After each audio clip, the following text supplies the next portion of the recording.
Mesdames, Messieurs, bonsoir. Voici les titres du journal. Un chiffre pour l'espoir ce soir, 60 cas de guérison au coronavirus. Les statistiques du ministère de la Santé publique ce 7 avril à côté de l'avancée de la maladie vers d'autres régions du Cameroun. Un chiffre insuffisant, le nombre de personnels soignants qualifiés en deçà de la demande exponentielle. À suivre dans ce journal, les solutions envisagées par le gouvernement. Un chiffre sans appel, 13 sièges sur 13. La victoire du RDPC aux législatives partielles du 22 mars, proclamée ce mardi par le Conseil constitutionnel. L'audience est racontée dans ce 20h30. Voilà pour les titres. Le coronavirus, toujours en vedette dans l'actualité, avec des faits et des chiffres qui permettent cependant un peu d'espoir en ce soir. Le ministre de la Santé publique, Manaouda Malachi, annonce 60 cas de guérison sur les 685 malades que compte le Cameroun aujourd'hui. Le nombre de décès s'est stabilisé à 9 depuis hier. Des chiffres attribués au dévouement du corps médical, mais il reste urgent d'accroître le nombre de ces précieuses ressources humaines. Mais comment donc résoudre l'équation de cette demande en personnel soignant qualifié? Voici l'esquisse de réponse ce soir. Lucie Colette Avoulon. Un suivi médical au stade 1 et 2 du coronavirus est possible à domicile, mais combien de Camerounais peuvent respecter toutes les recommandations prescrites par le médecin? Dans les phases symptomatiques, la phase 1, la phase 2, si le système de soins est bien organisé, il n'est pas nécessaire de les hospitaliser. Au stade 4, 50% décèdent. Au stade 3, on sait qu'on a un taux de mortalité de 15%. Et tout le personnel affecté dans les salles d'isolement ne devrait plus s'occuper des autres cas que ceux du Covid-19. Comment donc résoudre la difficile équation de la demande en personnel soignant face à l'urgence de la crise? Il faut pouvoir interroger toute la ressource nationale existante. Il y a des gens qui sont dans les ministères publics. Il faut qu'ils sortent, ils laissent. L'administration, ça ne prend pas du temps. Il peut laisser son administration. Ici, il n'est pas fait 2 heures. Il va sur le terrain. On peut aller chercher la ressource sanitaire chez les retraités récents. Retraités, personnel médical, retraités, personnel infirmier, particulièrement les infirmiers anesthésistes. Certains même sont allés chercher dans la réserve des 5e, 6e années de médecine les sortants parce qu'ils avaient tout épuisé. C'est la guerre, on doit prendre tout le monde. Si les anesthésistes réanimateurs ne sont déjà pas en grand nombre et que l'on ne peut les former en 3 mois, il faut repenser le système en ce moment d'urgence. La médecine a beaucoup évolué. On n'apprend plus le geste médical sur le sujet. Aujourd'hui, il y a des mannequins. Le pays peut profiter de cette situation pour acheter des multi-mannequins pour que les gens apprennent sur mannequin à intuber, à régler un respirateur sur mannequin. Et ils peuvent commencer à le faire maintenant. On met les gens en stage intensif. C'est une période de crise. Les gens qui vont aller dans les zones décentralisées comme le nord, l'extrême nord, doivent partir avec des mannequins, ils forment les gens sur place, même si on alloue d'autres personnels additionnels, puisqu'il en faudra de toute façon. Le pic n'ayant pas encore été atteint, l'urgence est dans la prise en compte de toutes ces propositions. Ce qu'il faut pour éviter d'être pris de court par un mal invisible à la propagation galopante. La clé de voûte du système d'évaluation de l'ampleur de la pandémie reste bien le testing, une procédure rigoureusement appliquée à tous les cas suspects depuis le déclenchement de la maladie au Cameroun. Mais on constate maintenant un rallongement des délais des personnes en quarantaine qui attendent ces tests au-delà du 14e jour. Dans l'enquête qui va suivre, Oswald Medon tente d'évaluer le circuit de ce testing en perte de vitesse. S'il est un numéro que le public camerounais récite depuis le début de la pandémie au Cameroun, c'est bien celui-ci, le 1510, point d'accès au protocole de prise en charge des malades et des cas suspects. La personne qui présente des symptômes qu'on pourrait apparenter au Covid-19 et qui de chez lui va appeler le 1510. Lorsqu'il appelle le 1510, la procédure, c'est de pouvoir déplacer les équipes d'intervention et d'investigation rapide vers lui pour procéder au prélèvement. Mais avec les jours, le 1510 a tout fait d'être saturé. Des plaintes se lèvent au sein de la population pour dénoncer un temps de réponse long et parfois des sonneries dans le vide. Cela s'expliquerait par le nombre d'appels élevés. Avec l'augmentation du nombre de cas, avec l'augmentation du nombre de personnes qui auraient eu des contacts avec des malades ou qui seraient passés par des pays en épidémie, le nombre de personnes voulant appeler le 15-10 est de plus en plus élevé.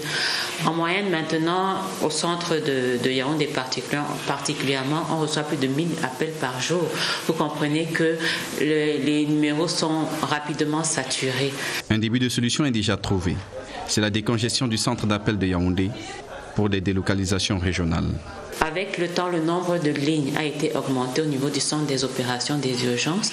Et on est en train d'aller vers une décentralisation de ce numéro vers là, afin que les appels soient redirectionnés vers les régions d'où l'appelant appelle. Sous anonymat et en off, un patient nous confiera que l'attente de ces résultats dure depuis quelques jours maintenant, bien qu'il présente tous les symptômes de la maladie et qu'il soit déjà en quarantaine. À cela, les responsables ont une réponse. Normalement, les résultats du test sont disponibles en quelques heures.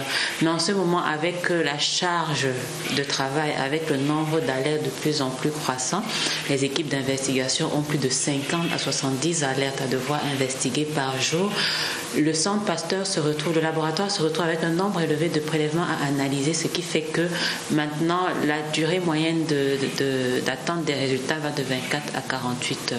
L'idée ici est de délocaliser les laboratoires d'analyse agréés. Combien y en a-t-il ou combien y en aura-t-il? C'est la question à $1 million. Mais les démarches seront en cours pour fluidifier davantage le seul circuit de testing déjà surexploité. Et ce mardi, à travers les régions, les gouverneurs conduisaient des réunions d'évaluation de l'avancée de la pandémie.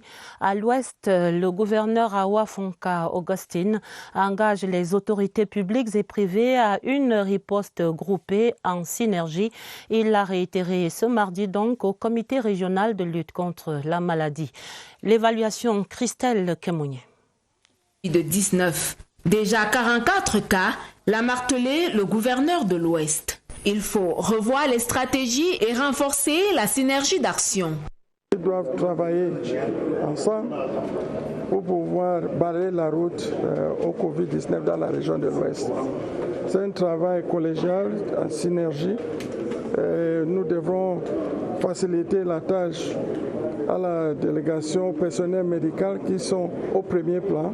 Des instructions fermes ont été données aux responsables de l'eau et de l'énergie de veiller à ce que les populations, les hôpitaux et les logements sociaux ne manquent pas d'eau et d'énergie électrique. Les populations doivent également jouer leur partition. Aux populations, si vous êtes irresponsable, vous ne prenez pas de bonnes dispositions, les dégâts seront énormes. Donc prenons les bonnes dispositions pour avoir moins de dégâts dans la région de l'Ouest. Prenant la parole, chacun à son tour, les responsables de la santé publique ont dit leur disponibilité et surtout leur joie de l'appui multisectoriel reçu. Il ressort de leurs interventions que les 11 cas symptomatiques au Covid-19 sont en isolement à l'hôpital régional de Bafoussam, tandis que les 33 cas asymptomatiques sont en isolement dans les logements sociaux de Kouékon. 300 cas contacts sont suivis par le système de gestion d'incidents de l'Ouest. Le personnel médical a été félicité par les membres du comité régional de lutte contre cette pandémie pour les efforts fournis au quotidien depuis le début de cette pandémie. Même évaluation ce mardi dans la région du Sud qui compte 4 cas confirmés de maladie, 21 cas suspects et 19 prélèvements en cours de test. Pour contenir la propagation du virus, les autorités civiles et sanitaires intensifient le combat à travers les messages de sensibilisation et des descentes sur le terrain. Le comité régional de gestion des situations d'urgence qui se concertait ce mardi vient d'instruire de nouvelles mesures et la réunion était présidée par le gouverneur Félix Ngelengele. Voici ces mesures dans le Sud. Christian Blondel, Abia. La douce atmosphère du village Mekamonvom dans l'arrondissement de Mongon, au département de l'Anvila, a été influencée le 3 avril dernier par l'apparition du coronavirus. 3 personnes, soit un résident et 2 voyageurs en provenance des États-Unis, ont été déclarées positives après les analyses du Centre Pasteur. À ces 3 cas s'ajoute celui de Kribi, chef-lieu de l'océan, portant ainsi le nombre de cas confirmés à 4 dans l'ensemble de la région du Sud. Des chiffres qui mettent davantage les autorités administratives et sanitaires en éveil. Les sujets contacts du premier cas, nous pouvons dire patient 0 à nos niveaux. Les résultats sont attendus. Ils ont été conseillés en rapport avec le confinement. Nous avons 4 centres de référence dans la région. L'hôpital district d'Ambam. Nous avons l'hôpital de référence de Sambilima. Nous avons l'hôpital régional de Bolova et l'hôpital district de Kribi. 34 alertes, 21 cas suspects, 19 prélèvements en date du 7 avril. Des statistiques publiées par le comité régional de gestion des situations d'urgence réuni à Ibolova sous la supervision du gouverneur Félix Ngelengele. Un brainstorming qui a tablé sur une meilleure protection des populations. Le comité régional de crise et le système de gestion des incidents qui ont été mis en place également sur instruction du gouvernement fonctionnent ainsi. Les directives du gouvernement sont suivies à la lettre. La prévention doit pouvoir être pour nous le seul moyen de mettre un frein à la propagation de la maladie. Un message adressé à toutes les parties prenantes, aussi bien en milieu urbain qu'en zone rurale. Et malheureusement, des cas d'incivisme et d'indiscipline continuent de mettre d'autres vies en danger. Ainsi, de ce passager d'un bus de 50 places sur l'axe Douala-Marois. Il se savait pourtant malade, mais il a embarqué dans ce bus. Il sera rattrapé hier lundi dans un contrôle mixte près de Meganga, dans la région de la Damawa. Je vous propose ici d'autres explications du préfet du Mbéré. C'est dans un entretien avec Sado Mamoudou. Nous avons été informés de ce qu'il y aurait un cas suspect de coronavirus dans un bus d'une agence de voyage en provenance de Douala, mais en partance pour Marois. Au reçu de cette information, donc, nous avons mobilisé notre état-major, les autorités sanitaires de notre département, et nous nous sommes déportés sur le terrain où le bus était immobilisé. Après avoir expliqué la situation aux occupants du bus, il a été procédé donc à la désinfection de ce bus ainsi que de ses occupants et de tous les bagages. Et nous avons donc, en rapport avec les autorités sanitaires au niveau du ministère de la Santé, nous avons donc pris des dispositions pour que ce bus soit raccompagné sur Yaoundé, où il y a toutes les dispositions d'infrastructures nécessaires à l'effet donc de pouvoir procéder aux vérifications nécessaires. Et nous pouvons dire à l'heure actuelle donc que l'ensemble des passagers sont arrivés à Yaoundé sains et saufs. Et ils sont logés dans 2 hôtels de la ville de Yaoundé et les responsables du ministère de la Santé sont en train de prendre toutes les dispositions pour que ces vérifications soient faites.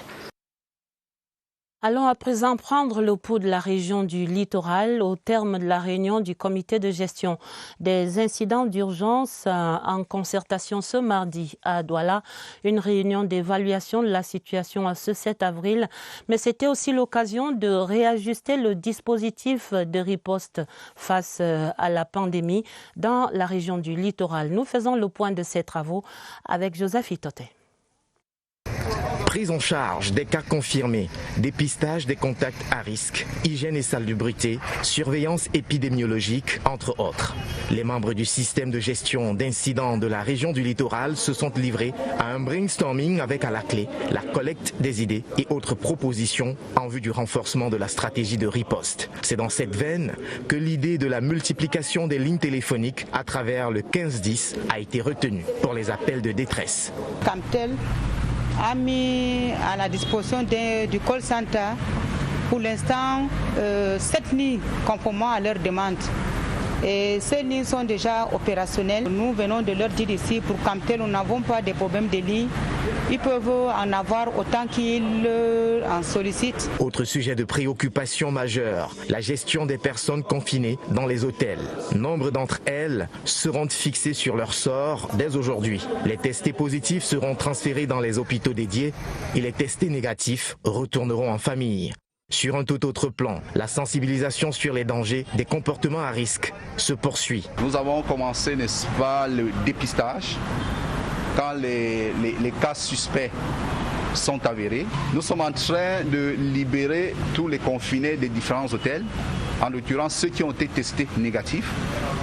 Et ceux qui ont été testés positifs seront référés dans les différents centres hospitaliers. Barrer la route au coronavirus dans la région du littoral, un impératif pour les membres du système de gestion d'incidents.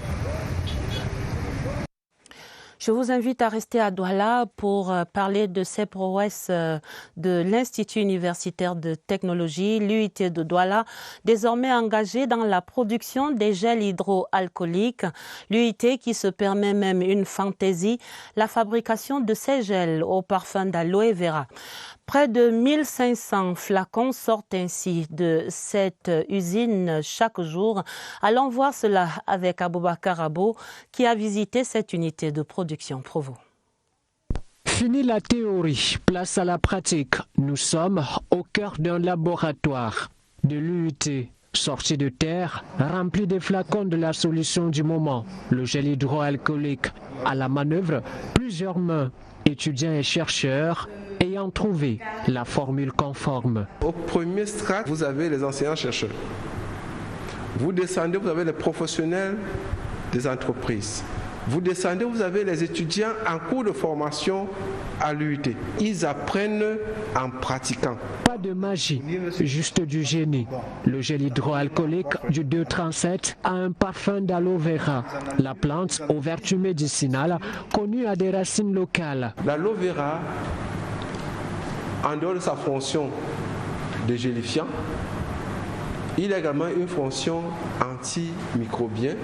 Au lieu de dépendre totalement de la matière première extérieure, on peut mettre à profit notre ressource végétale locale.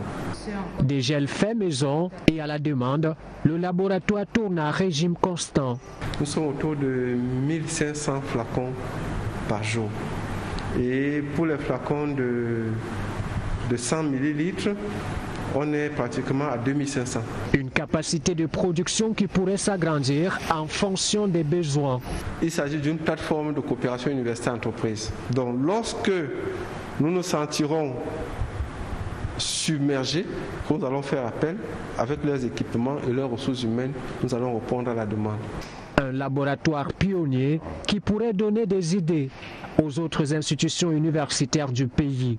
Une preuve supplémentaire de l'effectivité de la professionnalisation des enseignements au Cameroun. Et voilà qui vient confirmer que chaque crise est une opportunité. En cette période de confinement, certaines cliniques optent pour des consultations à distance. Le téléphone et l'Internet sont ainsi mis à disposition. Illustration dans une clinique privée à Yaoundé, c'est dans ce reportage de Daniel Menanga. Oui, allô? Oui, la Fondation Frantz Fanon, bonjour monsieur. Consultation spéciale. Au bout du fil, un papa inquiet. La clinique est fermée en raison de la pandémie. En revanche, vous avez un numéro d'accueil. Donc c'est important lorsqu'on prend connaissance du motif de la consultation, c'est de pouvoir déjà en 3 secondes pouvoir cerner les contours du motif de cette consultation et décider si c'est urgent. Et tout de suite, on réfère vers un hôpital où est-ce qu'on peut considérer que ça pourra se gérer par téléphone. C'est désormais 5 à 6 appels par jour, au lieu des 35 à 40 consultations au quotidien. Nous avons dû effectivement prendre cette décision importante de fermer la clinique en mettant en balance bénéfices et risques et en considérant que nous devenions un peu plus dangereux d'être ouverts. Spontanéité, disponibilité, minutie, patience sont adoptés en mode illimité. Alors par téléphone, Daniel, c'est très difficile de pouvoir affirmer un cas de Covid-19. Nous travaillons en fonction des recommandations nationales, à savoir orienter ces patients vers ce fameux numéro de téléphone 1510. La téléconsultation coûte cher. Chômage technique, frais de consultation réduits. Difficile également de diversifier les plateformes de consultation avec les fluctuations du réseau de télécommunications. Les dernières nouvelles sur le front de la lutte contre le coronavirus. Pour notre point quotidien, nous allons au Centre national des opérations d'urgence sanitaire. Nous retrouvons là-bas ce soir Romuald Ntouisongok et son invité, le docteur Viviane Ngomba. Bonsoir Romuald. Les chiffres des malades guéris soulagent et soulèvent encore des interrogations ce soir. Mais peut-être le QG est-il un peu plus serein ce soir, Romuald?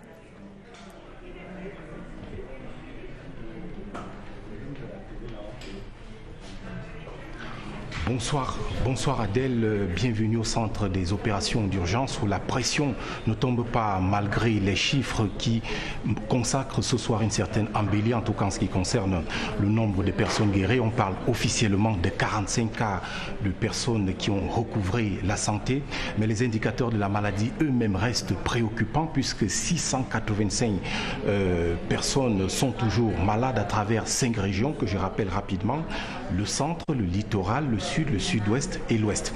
Nous allons donc essayer de faire le tour de quelques questions en compagnie de notre invité ce soir, le docteur Armel Viviane Ngomba, qui est chef du service de la lutte contre les épidémies et les pandémies au ministère de la Santé publique. Docteur, bonsoir. Bonsoir, Romuald. Et d'abord, ce chiffre 45, ça représente le nombre de personnes guéries. Je ne dirais pas que c'est un exploit, mais on va dire que c'est une embellie.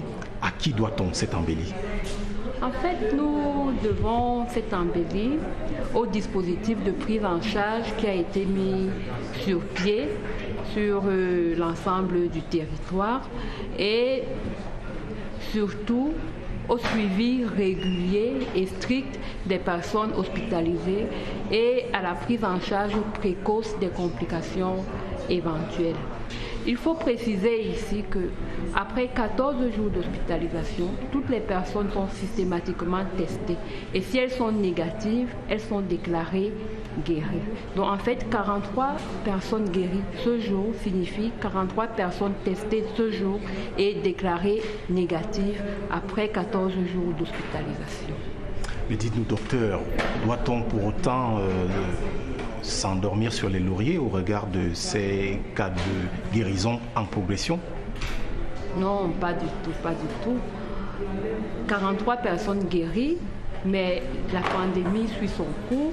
Nous avons des chiffres en augmentation par rapport au taux de contamination. Donc tout le monde doit pouvoir se protéger, surtout que la maladie peut être mortelle si on présente déjà des comorbidités ou si on a un âge avancé au-delà de 60 ans. Alors, il faut constater avec vous que la maladie elle-même est en nette progression au niveau du territoire national, aussi bien sur le plan du nombre de cas que sur le plan même géographique, avec 5 régions déjà impactées. Comment la riposte va-t-elle monter d'un cran pour faire face à cette progression ? C'est effectivement l'objectif de notre deuxième période opérationnelle qui a commencé ce jour, c'est monter d'un cran par rapport à la riposte. Donc, premièrement, les stratégies mises en œuvre seront la décentralisation de la gestion de l'épidémie au niveau des régions avec le leadership des gouverneurs et la mise en place d'une coordination multisectorielle. Deuxièmement, le dépistage systématique qui a commencé depuis le 2 avril et qui va continuer. Troisièmement, la capacitation pour la prise en charge des cas autant légers, modérés ou sévères au niveau du district pour les cas légers et modérés et au niveau des formations sanitaires de première catégorie, donc les hôpitaux régionaux et les hôpitaux centraux pour les cas sévères. Achevons, si vous voulez bien, docteur Ngomba, par un sujet d'actualité. Aujourd'hui, c'est la journée mondiale de la santé. Bonne fête déjà. Merci. Alors, quel est le message que vous, en tant que médecin, pouvez passer aux Camerounais qui regardent ce journal dans ce contexte de lutte contre le Covid-19?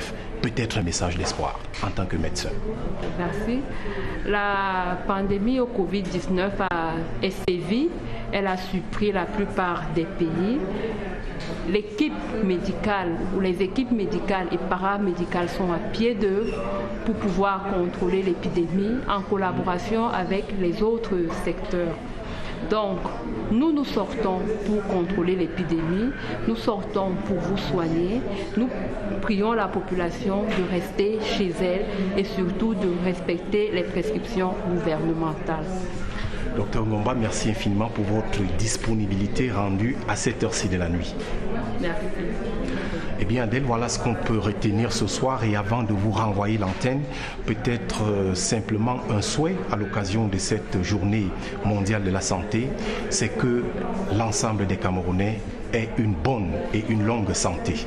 À vous, Mbaladou. Merci Romuald, vœux entendus et réitérés dans ce studio. Et pour la suite du journal, je donne lecture de ces quelques communiqués du gouvernement. D'abord celui-ci qui nous vient du ministre de l'administration territoriale et dans le cadre de la lutte contre la propagation du coronavirus, le chef de l'État, son Excellence Paul Biya, a prescrit des mesures salutaires qui ont été rendues publiques par le Premier ministre, chef du gouvernement. Il s'agit entre autres de la fermeture des frontières, de la fermeture des établissements scolaires avec l'instauration des enseignements en ligne, de la fermeture des débits de boissons, restaurants, établissements de loisirs à partir de 18h, de l'interdiction des rassemblements de plus de 50 personnes, de la limitation du nombre de passagers dans les véhicules de transport public, des mesures d'hygiène et de salubrité parmi lesquelles le lavage régulier des mains et le port des masques. En plus de ces mesures, le chef de l'État a décidé de la création d'un fonds spécial de solidarité nationale destiné au financement des opérations relevant de la stratégie de riposte contre la propagation du coronavirus. Les Camerounais de bonne foi et certains partenaires ont commencé à alimenter ce fonds avec des contributions significatives. Le ministre de l'administration territoriale constate cependant pour le déplorer qu'entre-temps, certains leaders de partis politiques et d'associations ont lancé des appels à la générosité publique, prétendument aux mêmes fins, en vue de collecter des fonds au mépris de la législation en vigueur. Il tient à cet égard à rappeler que la collecte des fonds en cas de situation de crise ou de catastrophe est encadré par la loi du 21 juillet 1983 régissant les appels à la générosité publique et par le décret du 14 août 1985 qui fixe les conditions d'octroi de l'autorisation d'appel à la générosité publique. Les dispositions de ces textes interdisent formellement à tout individu et à toute organisation de quelque nature que ce soit de faire appel à la générosité publique sans au préalable avoir obtenu l'autorisation du ministre en charge de l'administration territoriale. Le ministre invite par conséquent tous ceux qui ont entrepris des collectes de fonds en marge des textes à y mettre fin immédiatement, à faire clôturer tout compte bancaire ouvert à cet effet et à lui en rendre compte dans les meilleurs délais, sans préjudice des sanctions prévues par la réglementation, la législation en vigueur. Il tient toutefois à rappeler que tout individu ou organisation de bonne foi souhaitant apporter une contribution financière ou matérielle à la lutte contre le coronavirus peut le faire en toute transparence dans le cadre défini par le chef de l'État et mis en œuvre par le Premier ministre, chef du gouvernement. Le ministre demande par ailleurs à toutes les banques commerciales et à tous les établissements de microfinance auprès desquels ces fonds sans base légale seraient domiciliés de procéder immédiatement à la clôture de ces comptes qui ne pourront être réouverts que sur autorisation expresse du ministre de l'administration territoriale. Les contrevenants s'exposent aux sanctions prévues par les textes en vigueur. Et puis, le ministre des Transports qui communique que dans le cadre de la mise en œuvre des mesures de lutte contre la propagation du coronavirus, il porte à la connaissance donc du public qu'il est dorénavant exigé à tous les usagers des transports publics par route, par air, par voie ferrée, par mer et par voie fluviale, d'arborer le cache-nez avant l'accès à bord de tout mode de transport en commun. En conséquence, il demande à toutes les administrations et sociétés sous tutelle, aux opérateurs du secteur des transports, aux délégués régionaux et départementaux des transports, ainsi qu'aux forces de maintien de l'ordre de veiller chacun en ce qui le concerne à la stricte application de cette mesure qui prendra effet à compter de demain, mercredi 8 avril. C'est donc le ministre des Transports, Jean-Ernest Masséna Ngale Bibé. Et effectivement, dans le cas de ce secteur des transports, de nombreuses résistances persistent encore quant au respect des mesures gouvernementales, par exemple celles concernant la limitation du nombre de passagers qui concerne, faut-il le rappeler, la nécessaire distanciation sociale. Voici les constats à ce sujet dressés ce mardi à Yaoundé par notre reporter Barbara Padjama. Certains mauvais élèves de la route jonglent avec les instructions du gouvernement, avec des conduites inacceptables sur le terrain du combat sanitaire. La surcharge ne leur fait pas peur, ni visiblement la menace ambiante. Au quartier Mana, ces imprudents se fondent malheureusement dans la masse des esprits avertis. Nous essayons de respecter, mais dans la nature, c'est toujours comme ça. Il y a ceux qui respectent, il y a toujours le positif et le négatif. Un seul passager autorisé pour le moment. Sinon, il y a la gendarmerie qui court derrière nous. Tu gares même au carrefour et tout là, tu gares, comme on gare souvent là. La gendarmerie vient te porter, tu n'as pas 5 000 là, ta moto pas en fourrière. Si tu portes 2 places là, on te prend là, c'est 5 000. Si la moto va en fourrière là, c'est 25 000. Les forces de maintien de l'ordre et la police municipale sont chargées de l'application des consignes. C'est tolérance zéro. Chaque moto-taximan que nous prenons à 3, c'est directement à la fourrière. J'ai tenu des réunions avec eux, réunions de sensibilisation pour diffuser l'information à tous vos camarades, n'est-ce pas, de ne pas surcharger parce qu'il y a une mesure gouvernementale dans ce sens-là. Pour supporter les plaintes évoquées par les mototaxis, la commune de Yaoundé 2 pense à un accompagnement qui reste à définir. Notre commune attend une mesure d'accompagnement. Mais pour le temps, nous sommes dans le cadre de la sensibilisation. Nous les demandons de faire un effort, de ne pas surcharger parce qu'il s'agit de la vie des Camerounais. Les mouvements du secteur sont surveillés de jour comme de nuit par la police pour en finir avec les vieilles habitudes. La protection du travailleur est également en débat. La protection de tout travailleur face à la pandémie, c'était ce mardi au siège de l'Organisation internationale du travail ici à Yaoundé. La concertation par visioconférence a par ailleurs permis d'envisager des mesures précises pour cette catégorie. Le compte rendu de Joël Igor Abanda. Environ une quarantaine de membres de l'Organisation internationale du travail ont pris part à ce télétravail. Parmi eux, le ministre du Travail et de la Sécurité sociale, Grégoire Owona, qui s'est dit préoccupé par la situation sanitaire dans le secteur du travail exposé à la pandémie du Covid-19. Une réunion de concertation à distance qui permettra de trouver des solutions fiables afin de garantir la sécurité sociale du travailleur au Cameroun en particulier et en Afrique en général. La technologie nous permet de mettre à disposition des mandats de l'OIT, gouvernement, travailleurs, employeurs, de travailler à distance pour pouvoir prendre des mesures de prévention d'harmonie du travail. Selon les organisations des travailleurs, près de 21 millions de travailleurs pourraient être affectés en Afrique par le Covid-19.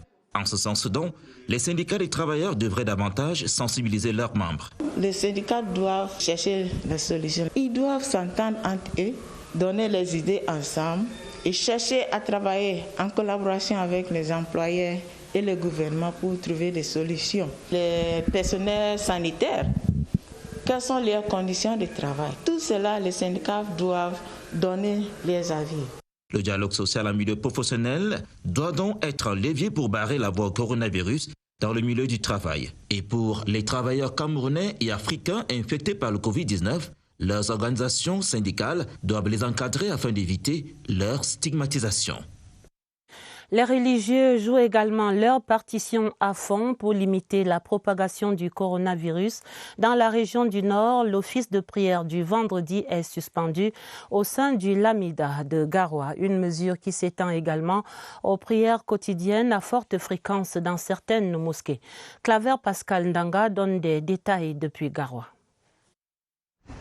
Il se compte désormais au bout de doigts ces fidèles musulmans qui assistent aux prières quotidiennes dans les mosquées à Garoua. Nous avons observé qu'il y a encore ce qui traîne. Sauver la vie humaine est supérieur devant Dieu, le Créateur, que d'appliquer sa religion. Les concertations menées avec les imams, prédicateurs et associations islamiques du Lamida de Garoua ont débouché sur des résolutions unanimes visant à renforcer les mesures restrictives pour limiter la propagation du Covid-19. On va suspendre l'office des prières de vendredi dans tous les tamis de Lamida de Garoua jusqu'à nouvel ordre. Et les prières quotidiennes également pour les mosquées qui ont une forte fréquentation seront également suspendues. Mais les petites mosquées où les gens sont à 20, à 10, à 15, nous tolérons encore pour voir comment va évoluer cette pandémie. Le Lamido de Garoua, Sa Majesté Alim Garga Hayatou, a prescrit l'installation du dispositif de lavage des mains devant toutes les mosquées. Les écoles coraniques et centres de mémorisation qui traînaient encore le pas sont appelés à s'arrimer immédiatement à la donne. Il s'agit également de réduire au strict minimum le nombre de personnes au cours des cérémonies à coloration religieuse, notamment les mariages, baptêmes et funérailles. Du côté de l'église catholique qui est au Cameroun, l'archevêque de Yaoundé était ce mardi face à la presse. Monseigneur Jean Barga invite les fidèles de son archidiocèse à privilégier les prières familiales et l'intimité personnelle avec Dieu. Pierre Biyinam Barga. La pandémie à coronavirus bouscule les habitudes. Dans l'église, dans cette semaine sainte, semaine au cours de laquelle les chrétiens participent aux célébrations de masse, célébrations aujourd'hui proscrites. À cause du Covid-19, les chrétiens ont l'impression que le ciel tombe sur leur tête. Et tout de suite, ils croient vivre dans un monde sans repère. Pour assurer le peuple de Dieu, Monseigneur Jean Barga choisit les médias pour dire à ce peuple de ne pas avoir peur. J'invite les chrétiens en cette semaine à associer nos souffrances à celles du Christ, à faire que les douleurs de la pandémie soient incrustées dans la croix du Christ, dans une démarche de foi qui devrait aboutir à la résurrection. Et en cela, la prière est fondamentale, autant que notre propre engagement. La pandémie amène l'archevêque métropolitain de Yaoundé à revoir l'animation des célébrations pendant le Triduum pascal. On peut vivre le mystère du jeudi saint, qui est l'Eucharistie, du vendredi saint, qui est la passion et la mort du Christ, du samedi saint, qui est la résurrection et dimanche. On peut vivre ces grands mystères en plus grande intimité avec Jésus, dans la foi. Monseigneur Jean Barga se dit satisfait du rôle joué par les médias qui maintiennent la foi en éveil. Il est donc plus que jamais question de cultiver l'église de base, la famille, d'être seul à seul avec Dieu, le maître de l'univers, le maître de la paix. Des acteurs politiques également dans ce combat contre le coronavirus. Dans le littoral, les députés du département du Mungo sont sur le terrain pour une opération de distribution des kits de matériel de protection et de lutte contre la pandémie. Le reportage de Joël Igor Abanda. C'est désormais une guerre ouverte contre le coronavirus que mènent les élus du peuple dans le département du Mungo. Munis des kits constitués de matériel de protection et de lutte contre le coronavirus, ces députés et autres élus locaux ont parcouru les 13 arrondissements du département avec des messages de sensibilisation forts. Parmi eux, le représentant du comité central du RDPC, El Hadj Oumarou.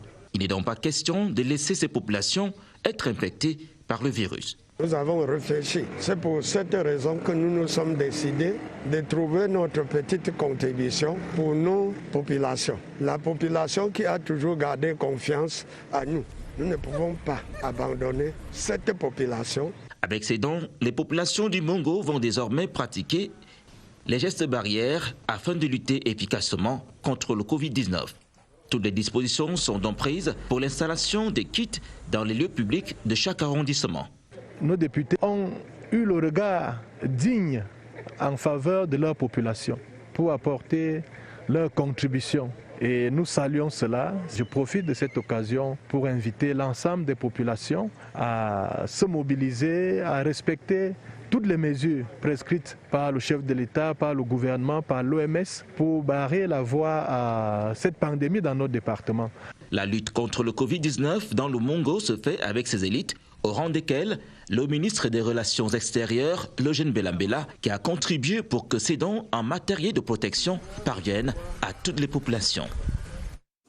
Faisons à présent le point de la pandémie à travers le monde.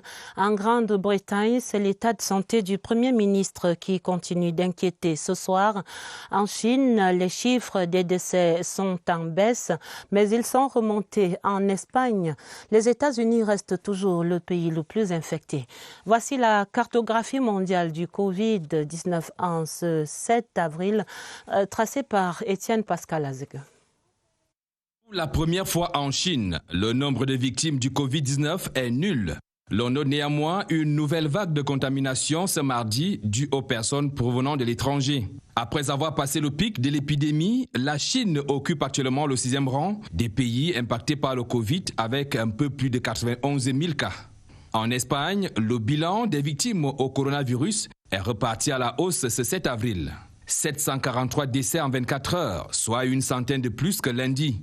L'Espagne occupe la 2e place sur le plan mondial des pays les plus touchés par le Covid-19 avec plus de 140 000 cas. La courbe des décès remonte en Italie ce mardi de plus de 17 000 cas. L'Italie est par conséquent le pays le plus affecté par le nombre de victimes du Covid-19. En revanche, les États-Unis voient le nombre de cas confirmés tutoyer 369 000 à ce jour.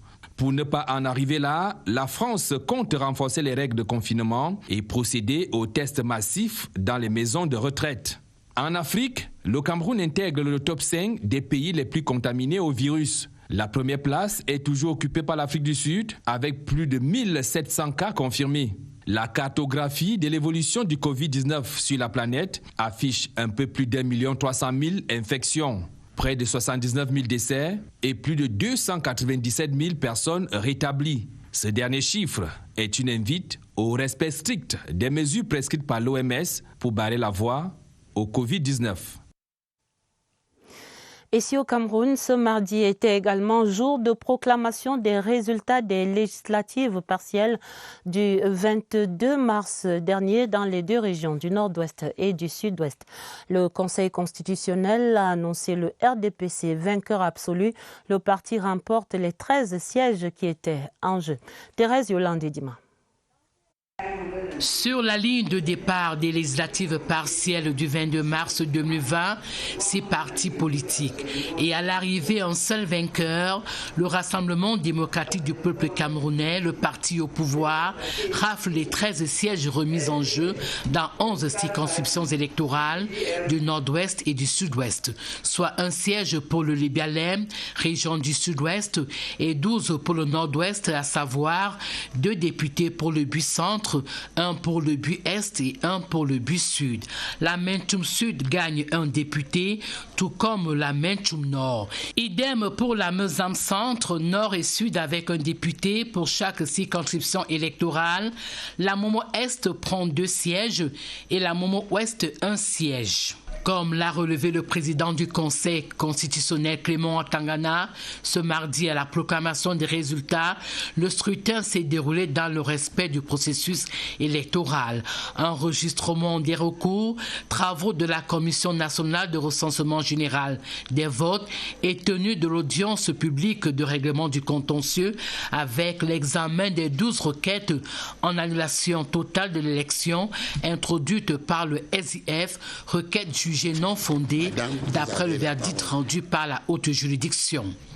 Le RDPC attribue sa victoire au président national qui a engagé un travail de fond pour le succès de son parti. C'est le résultat d'un très long travail que le président national du parti a engagé, qui a été poursuivi par des stratégies et la mise en place des équipes par le secrétaire général. La progression du nombre d'élus femmes est à saluer. À l'issue des élections de 2020, on peut dire aujourd'hui que la page est définitivement tournée. Elles étaient 58 pour 167 sièges récemment et avec la clôture aujourd'hui des élections législatives, nous avons pu obtenir 3 sièges sur les 13 qui étaient en compétition dans le Nord-Ouest et le Sud-Ouest. Donc aujourd'hui, on compte 61 femmes à l'Assemblée nationale. Le RDPC compte désormais 152 députés à l'Assemblée nationale pour cette 10e législature.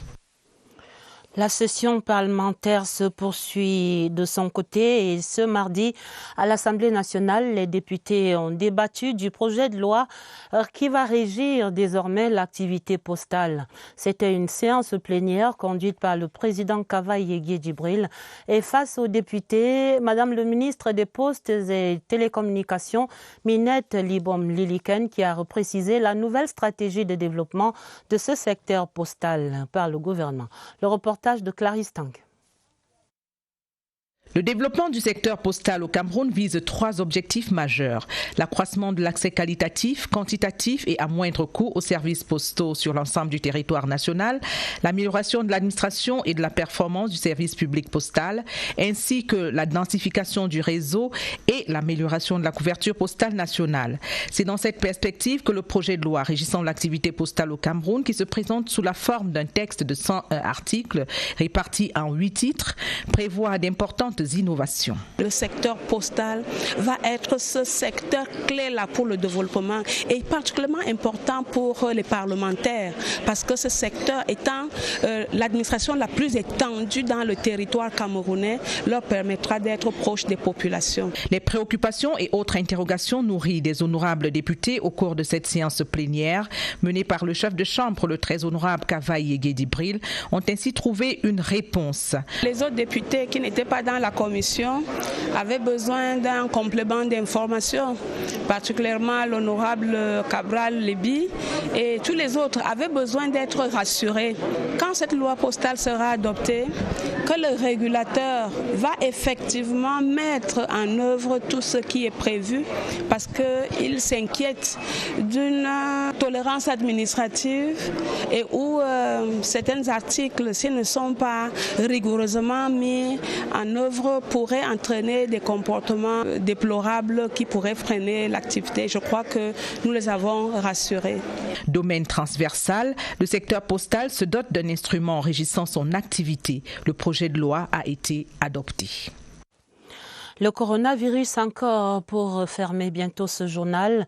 Voyons ce qui se passe à la Camwater, l'entreprise qui, dit-on, est engagée également contre cette pandémie. Le directeur général Gervais Bolenga effectuait récemment une descente inopinée dans l'une des agences de la capitale économique de Camwater pour s'assurer de la bonne application des mesures d'hygiène là-bas.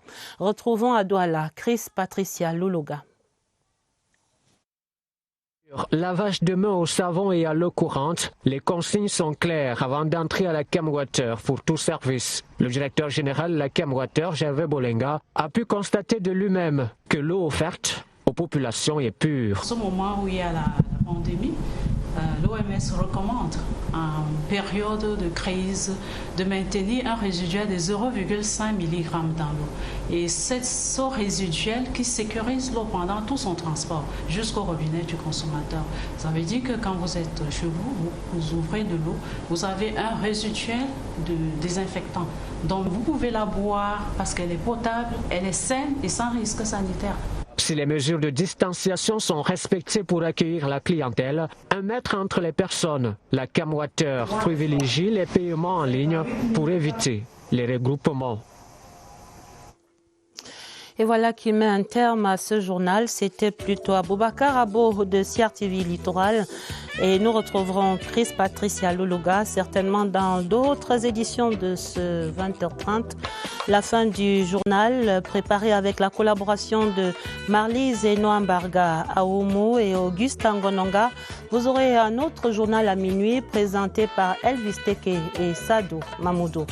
Journée mondiale de la santé, ce 7 avril, marqué par la pandémie mondiale du coronavirus.